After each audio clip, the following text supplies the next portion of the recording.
física solemos pensar en algo muy sencillo, a saber, la aplicación a la física y a la biología. En realidad, la unión entre física y biología tiene que ver con muchos ámbitos, como podemos ver, física, química, informática, nanotecnologías. Entonces, no solemos comprender cómo podemos definir la biofísica y, por lo general, la definimos de forma genérica, es decir, la ciencia de la vida, porque hay correlaciones entre lo que es físico. Por ejemplo, pensemos en que vivimos por debajo de una especie de paraguas electromagnético. Entonces, nos tenemos que preocupar también de otros temas. Por ejemplo, cuando vemos estas ecuaciones nos preocupamos mucho, pero la verdad es que lo importante es que aclaremos conceptos sencillos, que son los que os voy a explicar hoy. Este es un ejemplo típico de la complejidad. Cuando hablamos de los gradientes de fuerza magnética, vemos aquí una ecuación para ver la concentración de fuerza dentro de un elemento esférico en un campo magnético estático.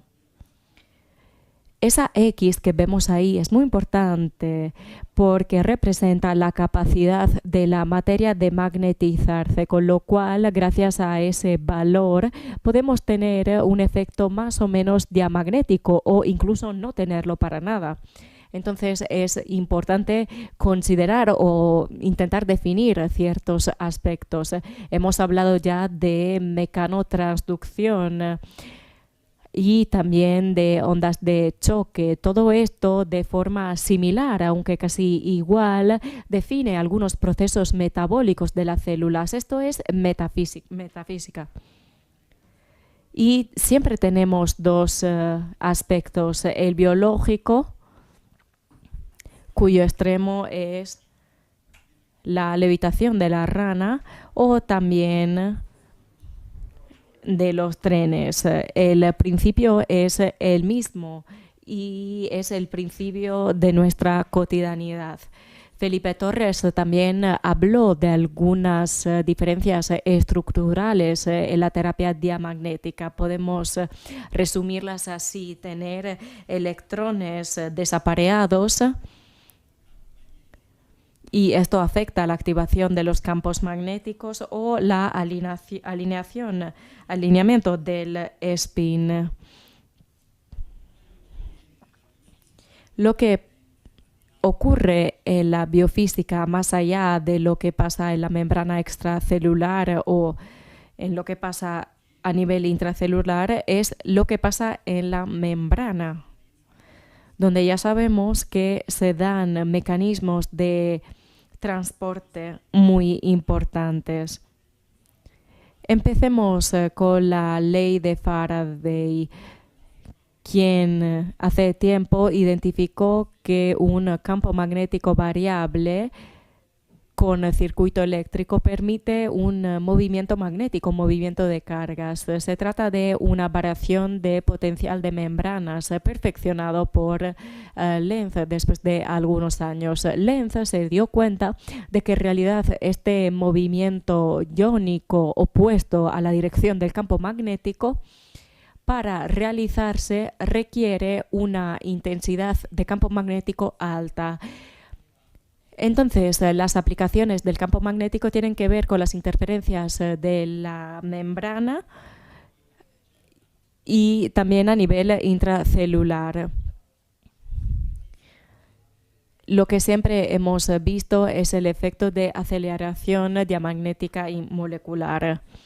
Ya vimos esto con Felipe Torres. Vemos una curva de regeneración de la aleta de un pez cebra y vemos una diferencia de 2 días entre la capacidad máxima de regeneración entre los peces tratados con diamagnetoterapia y los que no se trataron. Y además hay también autolímites en este tratamiento, con lo cual no debemos tener miedo de crear situaciones anómalas. Lo bueno de esta terapia es que nosotros estamos compuestos de materia diamagnética, sobre todo el agua y todos esos iones que forman parte de los normales procesos metabólicos. Entremos entonces en el tema de la plasticidad de la célula, que puede cambiar según las variaciones de los potenciales de las membranas. También tenemos que tener en cuenta el comportamiento de las células maduras y diferenciadas, unas diferencias que tienen que ver también con la polarización de las células y que pueden conllevar distintos efectos. En este caso, el calcio, que es muy magnético, lo podemos ver aquí y es muy relevante. Volviendo al diamagnetismo, tenemos tres conceptos fundamentales: la intensidad del campo magnético que permite el diamagnetismo, también el gradiente de este campo magnético en el tiempo y en el espacio, y la posibilidad durante la terapia de liberar bandas multifrecuencia. No estamos hablando de frecuencia de campo magnético, sino que estamos hablando de frecuencias electromagnéticas que acompañan las señales de la bomba diamagnética. Ahora bien, la capacidad de las células de reaccionar a los efectos de un campo diamagnético es bastante peculiar. Nunca podemos definir los tiempos de respuesta de una célula en el laboratorio. Y esto puede ser un problema a veces para los investigadores, pero la verdad es que tenemos que tener paciencia, como en el caso del estudio del pez cebra. Hemos tenido que realizar varios estudios antes de poder llegar a una respuesta en cuanto al campo magnético. Esto se debe a los varios tiempos de respuesta de cada célula. Lo que podemos ver aquí, como en el caso del ion calcio, potasio, entre otros, es que hay diferentes tiempos, sobre todo en cuanto a potencial de membrana del campo magnético.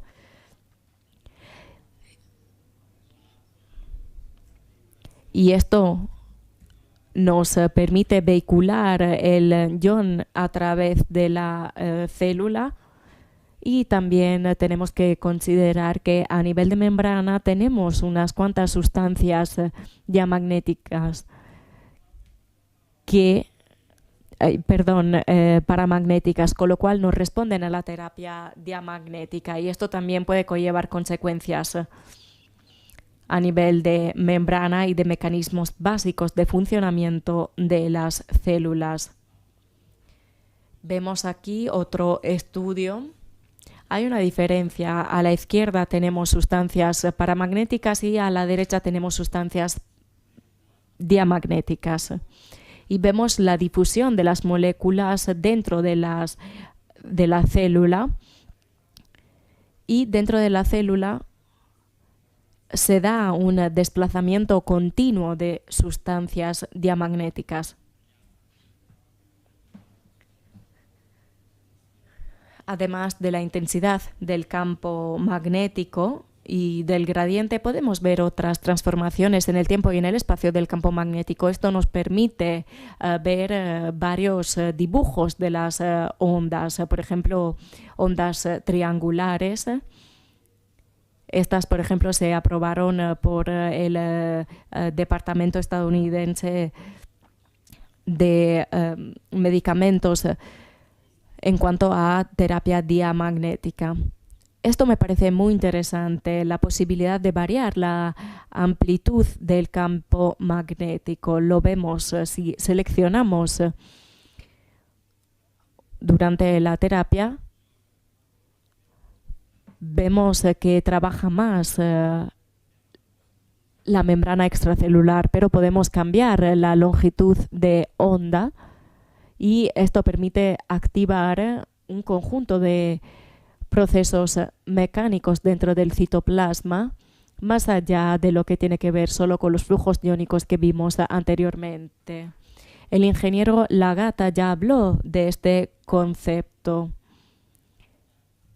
Esto es lo que pasa a nivel celular, pasa constantemente cuando las células se ven impactadas por una gran cantidad de energías.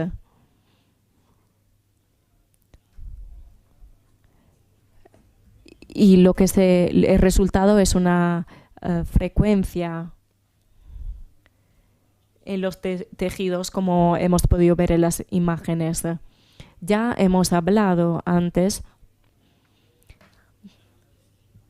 de la posibilidad de tener varios campos magnéticos, porque en todas las tecnologías el llamado rise time, el tiempo de subida, como por ejemplo en el caso de las ondas de choque, es fundamental. Un rise time más breve nos permite llegar antes a nuestro objetivo, es decir, dar energía diamagnética al tejido, pero sobre todo, como también decía el ingeniero Lagata, el plató cuanto más largo, más posibilidades nos dará de poder proponer sustancias a nivel transdérmico.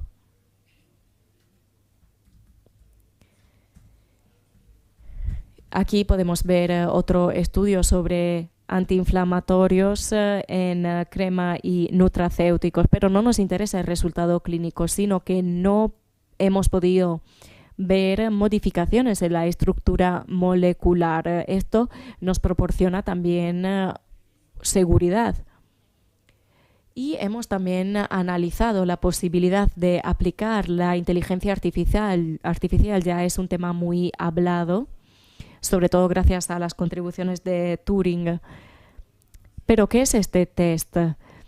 Es un test que nos dice que cuanto más parecida al comportamiento humano sea la actitud de la inteligencia artificial, mejor será este tipo de inteligencia.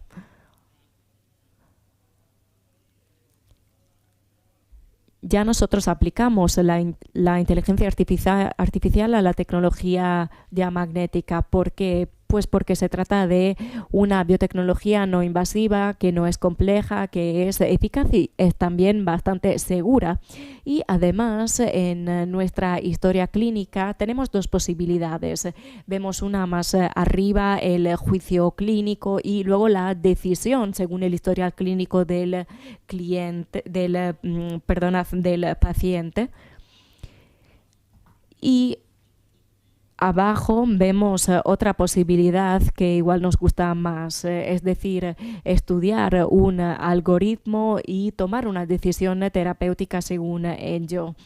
Esto no se puede aplicar considerando las ventajas de la inteligencia artificial, pues podemos recoger datos también según protocolos estandarizados, pero que el operador puede cambiar sin problemas, según el tipo de tejido o también según la enfermedad. Entonces podemos recopilar datos tanto para la tecnología diamagnética como para la tecnología de ondas de choque. Y podemos modular la energía a través de la configuración de los varios parámetros y sobre todo recopilando dichos datos, unos datos que después de recopilarse nos darán la posibilidad de crear protocolos de referencia, unos protocolos que no hay que seguir necesariamente, porque eso ya nos lo dice la clínica. Lo que necesitamos es seguir un poco el historial del paciente, las técnicas de imaging. Lo que va a ser el resultado es un proceso de curación mucho más eficaz y que nos permitirá ver también todas las varias configuraciones de la maquinaria. Entonces, la inteligencia artificial nos ayudará en el data processing y esto nos ayudará también a la hora de tratar al paciente. Muchas gracias por